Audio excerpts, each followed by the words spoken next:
One big bear of a man to another, because two doctors from Australia and New Zealand are about to embark on the adventure of a lifetime. After 3 years of training, Gareth Andrews and Richard Stephenson will be attempting to complete the Antarctica 2023 expedition, skiing 2,023 kilometres over 75 days. Whole lot of skiing. If successful, they will have completed the longest unsupported ski crossing of the continent. And Dr. Gareth Andrews joins me live in the studio. Doctor, good to see you. Thank you very much for your time this morning. So just elaborate on the why here. Why are you doing it?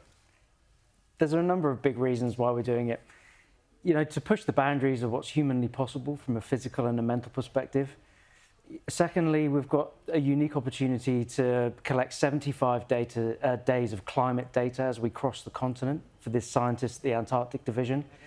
And with our work with the Scouts Australia, we've got a chance to inspire a generation of young people to look after Antarctica and our planet into the future. We're just looking at some of your video that we're playing at the moment now. It's a bit of your training exercises that took place in Norway, right? I mean, what sort of conditions are you expecting in the Antarctic? It's not going to be smooth sailing, is it? No, look, temperatures averaging minus 30 degrees, you know, big polar storms, winds up to 200 kilometres an hour.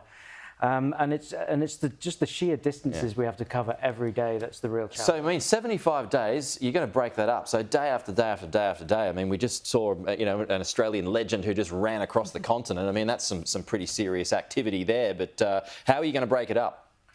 So we'll ski for 10 hours a day, every day, and just chip away at the total. So it's 27 kilometres a day on average. And when our sleds are at their heaviest, at 150 kilos, we'll probably be going, you know, maybe 20 kilometres a day. Wow. But as we get to the end of the expedition, we'll be putting in 40 kilometres a day. Laura Jays, she's an accomplished skier. She could have skied for Australia, actually, in her younger days. Do you reckon you could have skied that? No, and this is cross-country skiing, which is altogether different. Yeah, not downhill. Yeah, very good point. Endurance, you must have some incredible leg muscles. I mean, you're obviously a fit fella. Well, we've been training for a long time, dragging tyres up and down beaches and trying to... Is that what you do? You're dragging tyres? Yeah. That's the best way to do that. Nothing better than simulating dragging a heavy sled in snow, getting a couple of 4x4 tyres and just going for hours up and down the beach. Yeah. You know, lots of gym work and then lots of eating. You know, we're going to lose a lot of weight, so, so a lot of calories. So how many in your team, and what do you do about that? I mean, so you got more than 2 months worth of supplies that you got to take with you to keep you going, to fuel you. That's right. So there's just two of us. Just two. So you just got like ration packs. Yep. What's in those ration packs? So dehydrated meals. Yeah. And do you drink olive super oil? Light, super high calorie. We do drink olive oil. You drink olive oil? Yep. What's it's high fat content. Yeah. Yeah, purely just to get the calories in. Yeah. It's all about the calories. So we'll be eating about 7,000 calories a day. Eating 7,000 calories? Yeah, and probably realistically burning between 7,000 and 10,000 calories a day.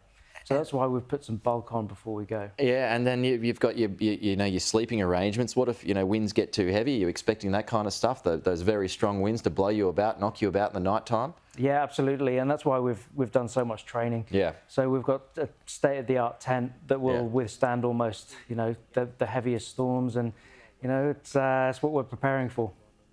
Okay. Well, I hope it all goes well. This is your first time to Antarctica too, right? It's the first time in the Antarctic, but we've been going on polar expeditions for 10 years now, so together in our team. So we've prepared meticulously. You know, we're ready to go. Okay. Well, best of luck, and look forward to talking to you on your triumphant return, Doctor. Appreciate you coming in.